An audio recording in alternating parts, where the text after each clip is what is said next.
हम बात कर रहे हैं ब्रह्मांड की, जो कितना विशाल है इसे सही सही कह पाना फिलहाल तो मानव सभ्यता के लिए नामुमकिन है। हमने पिछले वीडियो में आपको सौर मंडल की सीमाओं के बारे में बताया था।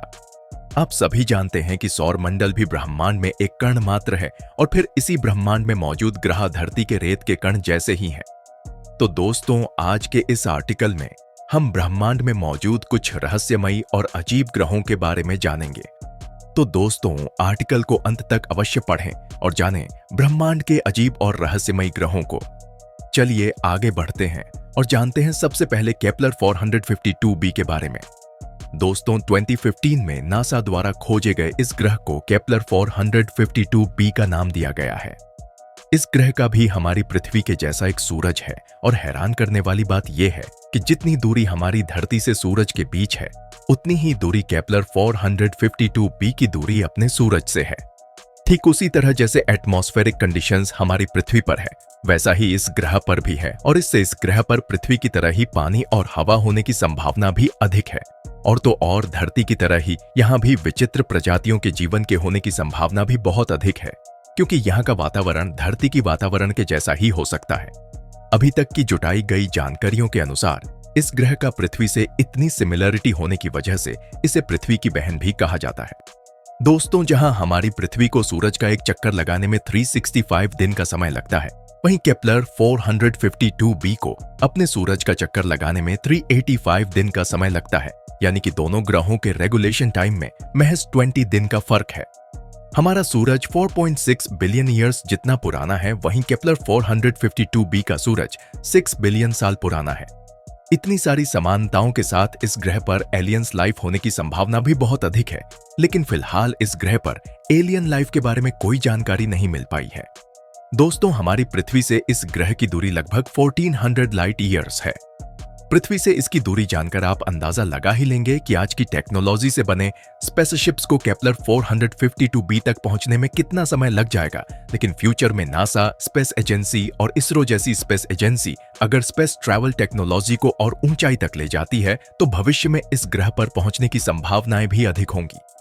अब जानते हैं दूसरे ग्रह के बारे में। दोस्तों, दूसरे अजीब और रहस्यमयी ग्रह का नाम है द डायमंड प्लेनेट। इस ग्रह का असली नाम 55 कैनरी ई है।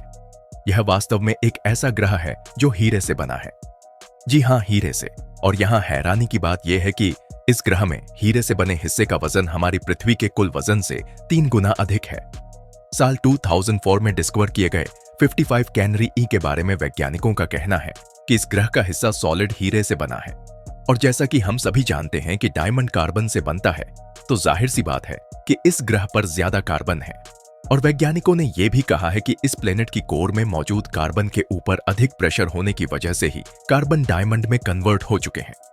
इस ग्रह का अपने स्टार से काफी नजदीक होने की वजह से इसका टेम्परेचर लगभग 1700 डिग्री सेल्सियस के करीब रहता है। डायमंड से भरी होने की वजह से यह ग्रह काफी कीमती प्रतीत होता है। पैसों के मामले में इस ग्रह की कीमत लगभग $27 बिलियन के बराबर होगी। इतनी बड़ी कीमत से आप अंदाजा लगा सकते हैं कि यह ग्रह कितना मूल्यवान है। अब जानते हैं अगले ग्रह के बारे में। अगले ग्रह का नाम है HD 189773b। दोस्तों, यह एक ऐसा प्लेनेट है जहां बारिश होती है।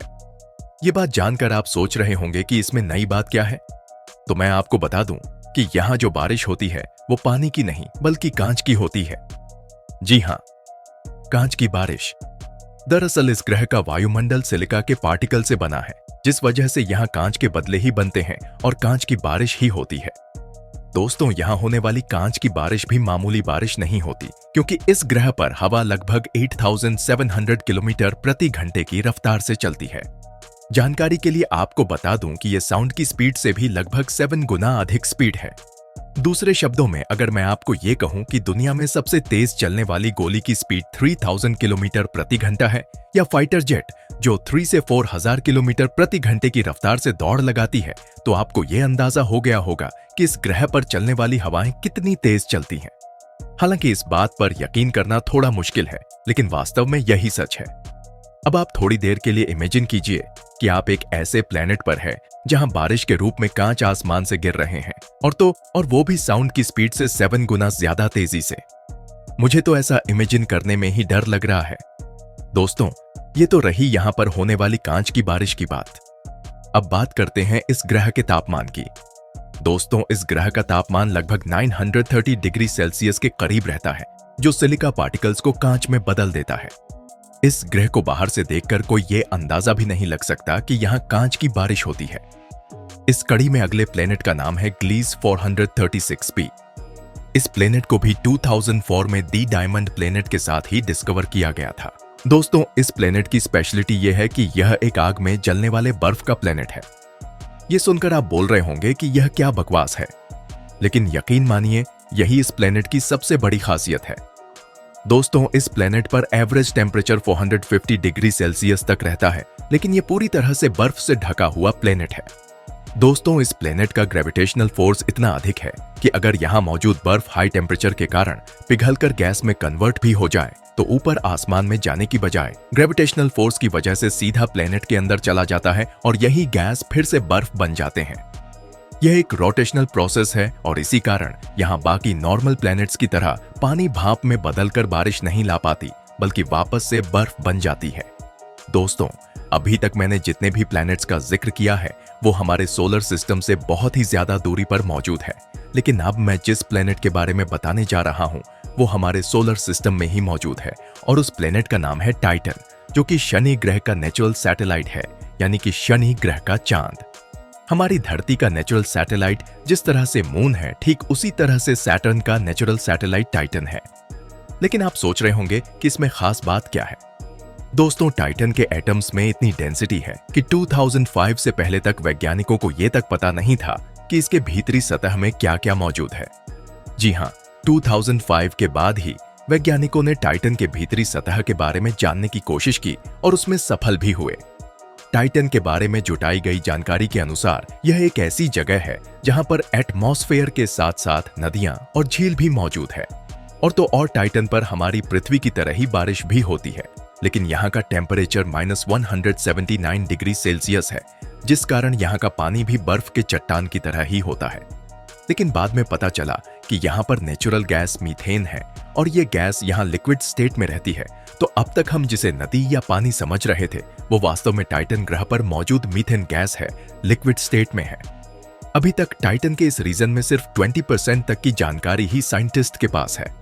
और हैरानी की बात यह है कि जब सिर्फ इस रीजन में ही इतना ज्यादा नेचुरल गैस है, जो हमारी पूरी धरती पर मौजूद नेचुरल गैस और तेल से 100 गुना ज्यादा है, तो उस हिसाब से टाइटन के पूरे रीजन में कितनी अधिक नेचुरल रिसोर्सेज होंगी। जिस तरह से हमारी धरती पर नेचुरल रिसोर्सेज की कमी दिखाई दे रही है, उस हिसाब से टाइटन पर मौजूद ये रिसोर्सेज स्पेस मिशन के तहत भविष्य में डेवलप टेक्नोलॉजी की सहायता से पृथ्वी पर उपयोग में लाया जा सकता है।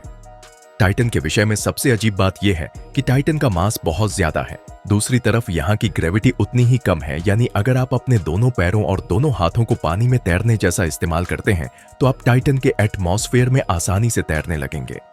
आप इस तरह से महसूस करेंगे कि आप वहां आसानी से उड़ रहे हैं, बिल्कुल किसी पक्षी की तरह, जो कि हमारी धरती पर बिल्कुल भी पॉसिबल नहीं है। तो दोस्तों, हमारे द्वारा बताए गए इन सभी प्लैनेट्स में आपको सबसे ज्यादा रोचक प्लैनेट कौन सा लगा?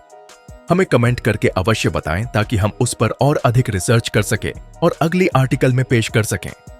मिलते हैं अगले आर्टिकल के साथ, तब तक के लिए धन्यवाद। जय हिंद, जय भारत।